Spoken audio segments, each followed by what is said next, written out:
and welcome to a new episode of the Raising Musos podcast.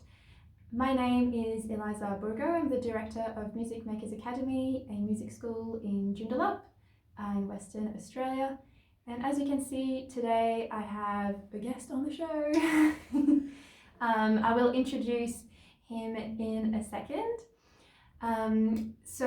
This episode is part of a series all about the flute. And so as you can imagine, my guest is a flute player and the flute tutor here at Music Makers Academy. His name is Jensen. Hello. Hey. How are you doing? I'm good. How are you? Good, thank you. And so in these 4 episodes, me and Jensen are going to talk about the flute. And we've got this particular episode is just going to be a parent's guide to flute lessons. So we're going to talk about things like what to expect from a flute lesson, how long does it take to learn the flute, and why it's a good instrument for beginners and for kids. The next episode in this series is about flute techniques and developing skills as a flute player. In the next episode, we're going to just talk about the actual instrument, like the different parts of it, what's it made of, how it produces a sound. And then the final episode in this mini-series is about flute myths, and we're going to debunk them all. All right, so before we get started with our discussion, we're going to introduce Jensen a little bit better. So tell us about your flute story. Like, how old were you when you started flute? So I started flute when I was only in year 10. I started clarinet. Clarinet was my first instrument. I did that in year 4, played that for 8 years, and then I swapped to flute. And I've played flute for about 4 to 5 years now. And oh wow, that's so cool. Yeah, I perform with the UWA Symphony Orchestra, and I'm also in the West Australian Youth Orchestra.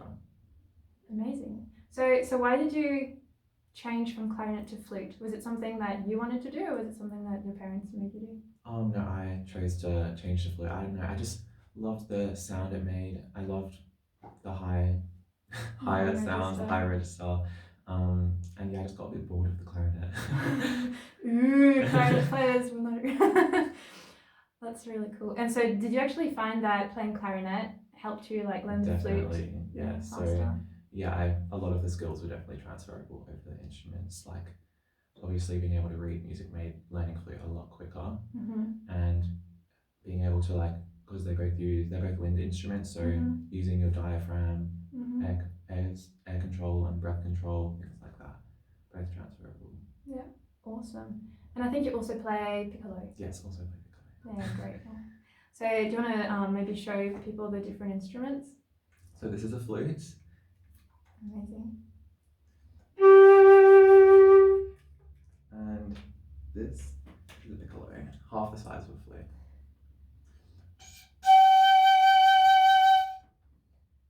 And the piccolo plays an octave higher than the flute. And so is the music also written? No, so it's a transposing instrument. Oh, I see. Okay, cool. And so obviously you're studying music at the moment. Yes. Yeah, great, at UWA. Cool. Amazing. Okay, so now we're going to get into a couple of questions about flute lessons and learning the flute. Because obviously I've never played flute myself, so I wouldn't be able to answer these questions, which is why I invited Jensen along. So the first question is, how can you tell if a child is ready to start flute? Does it just come down to motivation, or are there certain physical things? So, a child should be able to hold a flute up. It can be a bit heavy for students initially. Age-wise, I'd say probably 7 to 8 is a good age to start. Also, having the patience to learn an instrument, being able to sit for at least 20 minutes so that your teacher can actually teach you.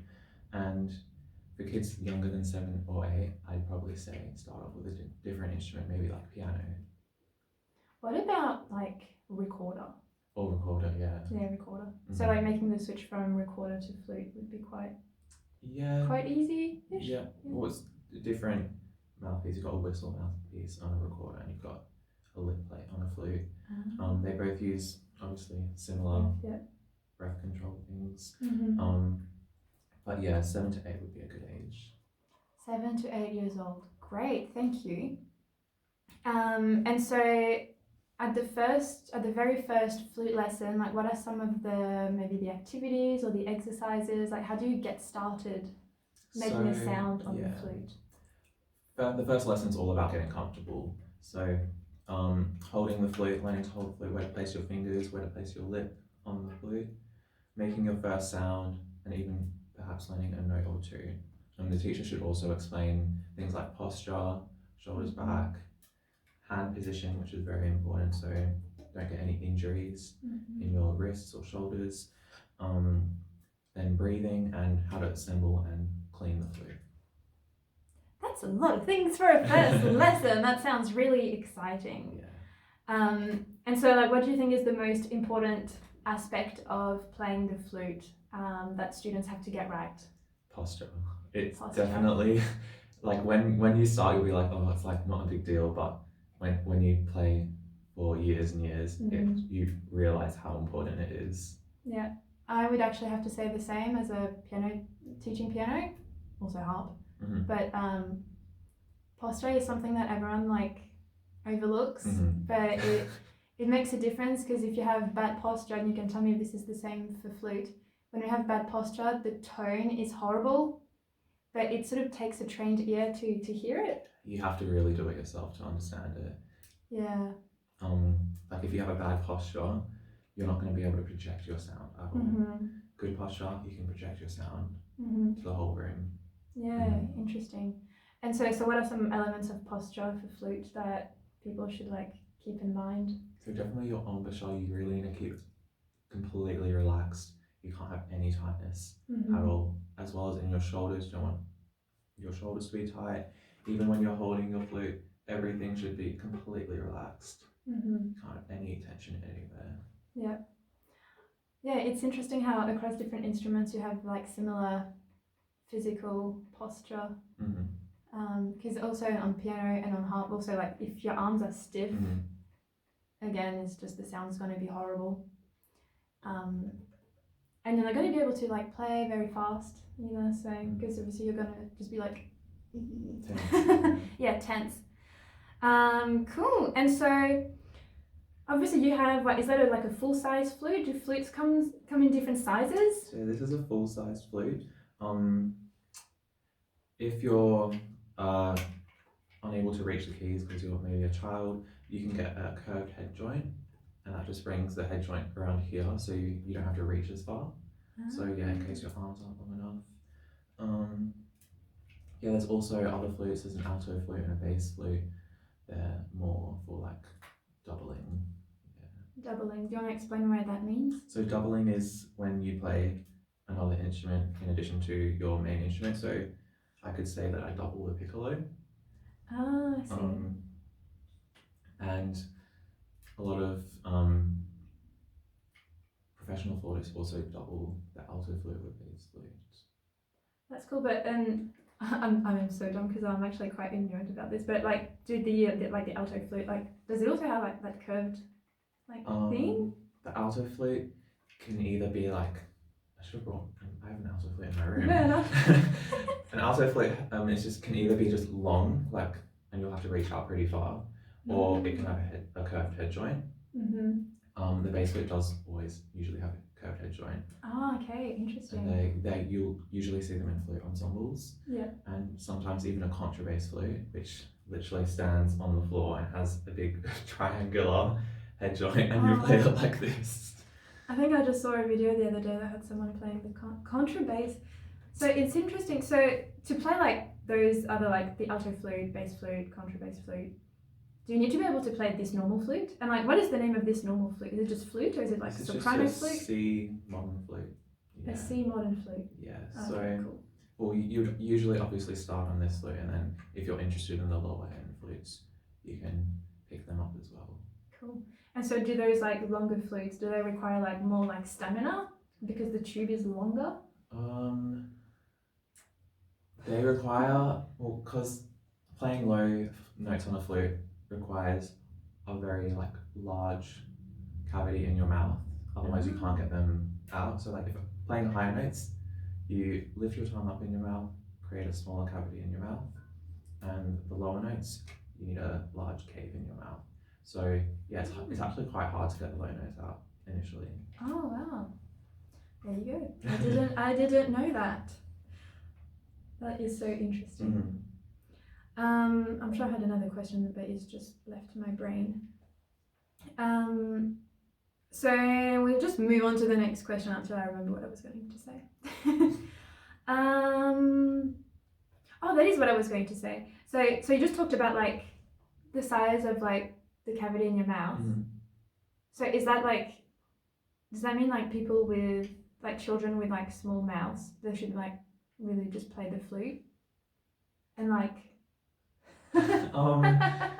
well, they'll obviously grow and it'll become easier. Yeah. But yeah, that's just a thing. Yeah, it'll take a while to get a hang of low notes, even like for adult students. It's just it's gonna take a while. And so what's the lowest note? Could you show us like the lowest note that you can like? So the lowest blow note on I the can flute? play on this flute is a low B. Some specs for flute, you can either have a C foot or a B foot, and if it's a C foot, it'll just chop off here, and if it's a B foot, you got this extra key. So that's a low B. Cool. And then if you have a C foot, this will be your lowest note. Oh yes. What about the highest note you can get on the flute? Oh my gosh, I can get a top E out. Are you sure? That's alright. Go for it. Whoa! That's so cool. So that's actually quite a big range. It doesn't seem like it. Like on the harp, on the piano, like you can visually like see all the different notes, but on the flute they're sort of like hiding behind buttons. Harmonics. Yeah. Okay, amazing. So there you go. That's a huge range for the flute. So going back to like learning flute. So apparently a popular question that people have is how long does it take to learn it? So what's your opinion on that? So it's very dependent on how committed you are to the instrument. I'd say it takes about 1 to 2 years to become really comfortable with reading music, producing a clear tone, and playing some simple songs. Yeah, it just really depends on how committed you are. Yep. Cool. So 1 to 2 years to get comfortable. And so after you reach like the 1 to 2 year, like what happens after that? Do you just like would someone be able to sort of keep playing flute by themselves without necessarily having lessons, or would you say like continue having lessons? I would definitely say continue having lessons, because you do not stop learning things. Like you always learn something new when you play the flute. Like I'm still learning new things. Yeah, interesting. Cool. And so just remind us, how long have you been having like lessons? Oh, I've had lessons for about 3 years. Yeah. 3 years. Oh, you're already really good for only 3 years. And would you say that flute is easy for beginners? So let's just say like, we'll just define beginners as like children, like kids. Like would you say the flute is an easy instrument for a child? Well, it is quite accessible, it's portable, it's light, and has a pretty logical fingering system. So in terms of that, I would say yes. But yeah, just being able to have the attention span to really like hone down on specific things, it can be kind of difficult in that way, yeah. And what about for adults? Adults, it's easy to learn the basics, but then it's hard to master them, if that makes sense. Yeah. Yeah. And what are some like difficult aspects of learning flute? Like what do you think are some of the things about playing flute that a child would go like, it's too hard, and they just want to quit? Just remembering all of the posture, like having to do everything and remember all of it, and breaking bad habits, because there will always be some bad habits that you develop, and breaking them will be really difficult. Yeah. And that's true really for any instrument again. Oh yeah, this is the question that I would also like the answer to. Like, would you say the flute is an instrument that can be self-taught, or do you really need a teacher there to show you how to play it? Well, if you're getting self-taught and you're just like looking at YouTube videos or reading books, there's no one there that can really tell you if you're doing something wrong. Like you might have a bad hand position, and then that could affect your technique later on, or just other bad habits like that. And when you finally decide to get a teacher, they'll see all of these bad habits that you've got, and it'll be a nightmare to break all of them.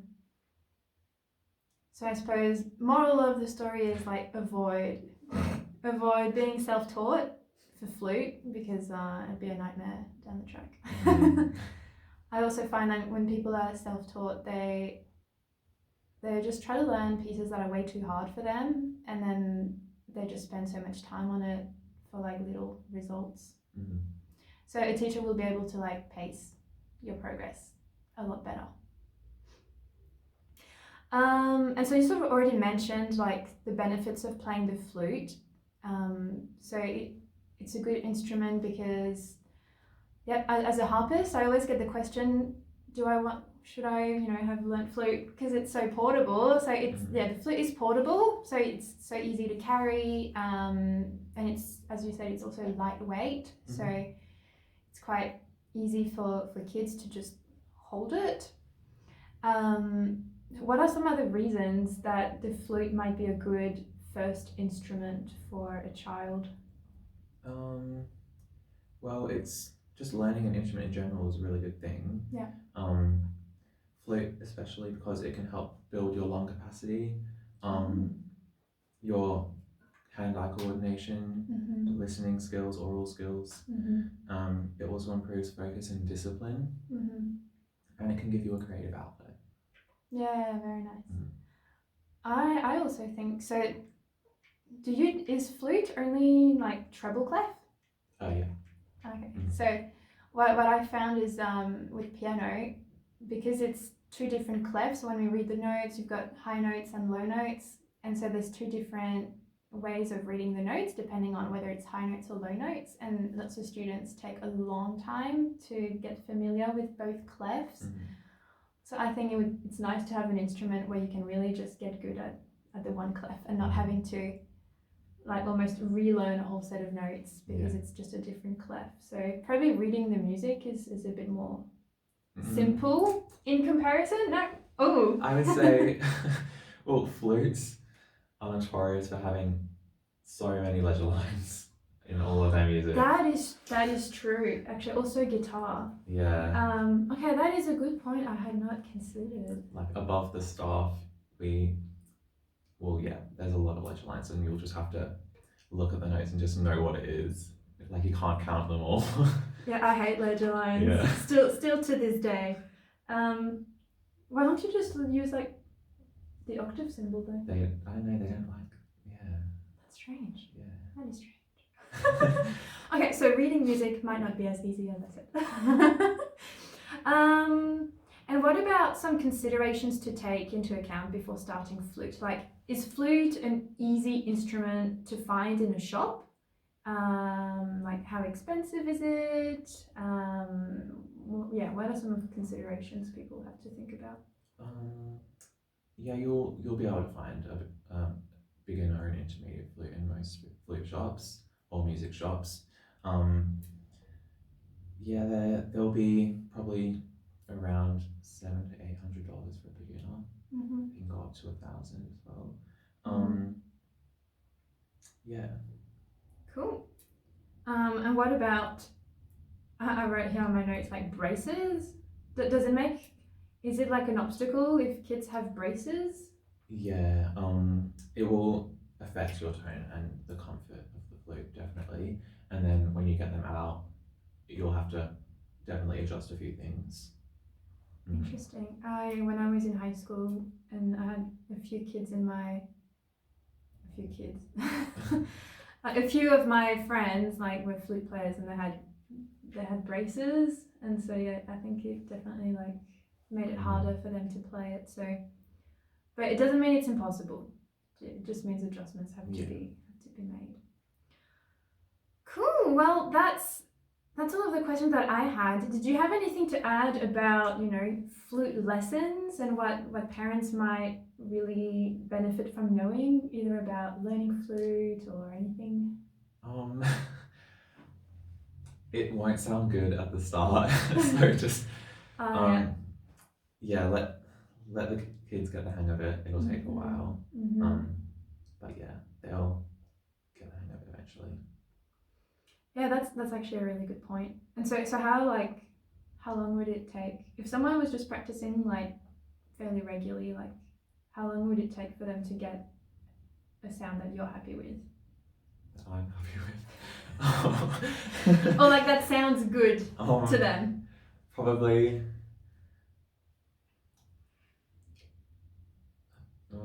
2 to 3 months. 2 to 3 months. Okay, yeah, I'm glad you said that. So as you can see, it's sort of a 2 to 3 months commitment to get a decent sound on the flute. That's really cool. Actually, there was something else that I just remembered now. If we go back to the benefits of learning the flute, I would say being able to play in an ensemble. And obviously, I know that because I'm a pianist. I was a pianist first, and you don't really get to join many bands or orchestras. But tell me about like the different ensembles that a flute player can join. Yeah, so wind orchestras, obviously there should be a wind orchestra in your primary or high school. And then possibly a symphony orchestra, flute ensembles, and even musicals. Yeah. Oh, cool. How many people in a flute ensemble? Is there like a particular number? Well, it varies, but usually there'll be one piccolo, there'll be a few flutes, there'll be 1 to 2 alto flutes, 1 to 2 bass flutes, and sometimes also a contrabass flute. Wow, that's so cool. So there you go. Yeah, I think playing in an ensemble is very beneficial, and it's a little bit hard to join an orchestra or a band or some kind of ensemble if you play an obscure instrument or a very solitary instrument like the piano. So that's something else to think about if your child really enjoys playing with others. Like the flute might be a really good instrument for them to pick. So cool, thank you. Anything else? Final words? That's all. That's all. Okay, amazing. Thank you. So if you're listening to this episode, if you have any other questions that we have not covered in this particular conversation, please leave me a comment and I will make sure the question gets answered at some point. We do have some other episodes about flute lessons coming your way in the next couple of weeks, so just make sure to tune back next week and the week after, and even the week after that. Cool. All right. Well, thank you, Jensen, and we'll speak to you in the next podcast. No problem. See ya.